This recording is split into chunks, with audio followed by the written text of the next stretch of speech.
بسم اللہ الرحمن الرحیم، السلام علیکم۔ آج کی ویڈیو میں ہم بات کریں گے کہ پیشنٹس کیوں کمپلین کرتے ہیں کہ ہم کام بھی کرتے ہیں اور ریسٹ بھی کرتے ہیں لیکن پھر بھی ہماری باڈی میں، ہمارے مسلز میں پین رہتی ہے۔ بیسیکلی اللہ تعالیٰ نے آپ کی باڈی میں ایک بیلنس رکھا ہے۔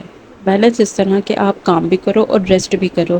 اگر ان دونوں میں سے کوئی ایک چیز بھی بڑھ جاتی ہے، باڈی کا جو میکینزم ہے وہ ڈسٹرب ہو جاتا ہے۔ اس کی ایگزامپل اس طرح ہے کہ اگر آپ بہت زیادہ کام کرتے ہو تو آپ کی باڈی بہت زیادہ تھکی رہے گی، اور اسی طرح اگر آپ ریسٹ کرتے ہو یعنی لیٹے رہتے ہو ہر وقت، تو بھی آپ کو تھکاوٹ بہت جلدی ہو جاتی ہے۔ اسی لیے اپنی باڈی کو بیلنس میں رکھنا چاہیے، کام بھی کرنا چاہیے اور ریسٹ بھی کرنا چاہیے۔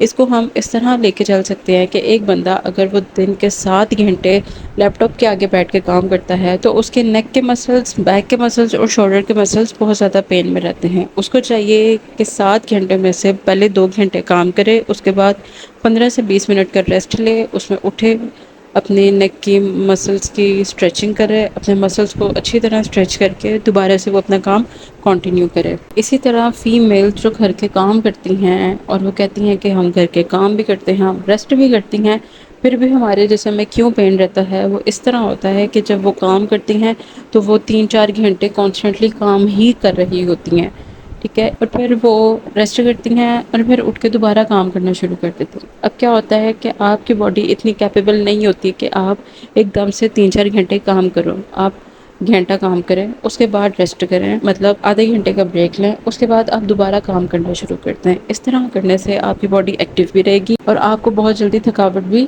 نہیں ہوگی۔ باڈی میں تھکاوٹ کی ریزن یہ بھی ہوتی ہے کہ اگر آپ میں نیوٹرینٹس کی کمی ہے، یعنی آپ میں کیلشیم پورا نہیں ہے، میگنیشیم پورا نہیں ہے، زنک پورا نہیں ہے، ان چیزوں کی ڈیفیشنسی کی وجہ سے بھی آپ کی باڈی بہت جلدی پین میں چلی جاتی ہے۔ اگر آپ اپنا کھانا پراپر ٹائم پہ نہیں کھاتے اور بہت تھوڑا سا کھاتے ہیں، اس کی وجہ سے بھی آپ کی باڈی کے مسلز اور جوائنٹس اور ایون بونس بھی پین میں آ جاتی ہیں، کیونکہ آپ کی باڈی سے اتنا سے نیوٹرینٹس نہیں لے رہی ہوتی، جس کی وجہ سے باڈی تھوڑا سا بھی کام کرتی ہے تو جلدی فٹیگ میں چلی جاتی ہے۔ خوراک کے ساتھ ساتھ آپ نے اپنا پانی بھی پینا ہے، آپ اپنی واٹر انٹیک بھی ٹھیک رکھنی ہے۔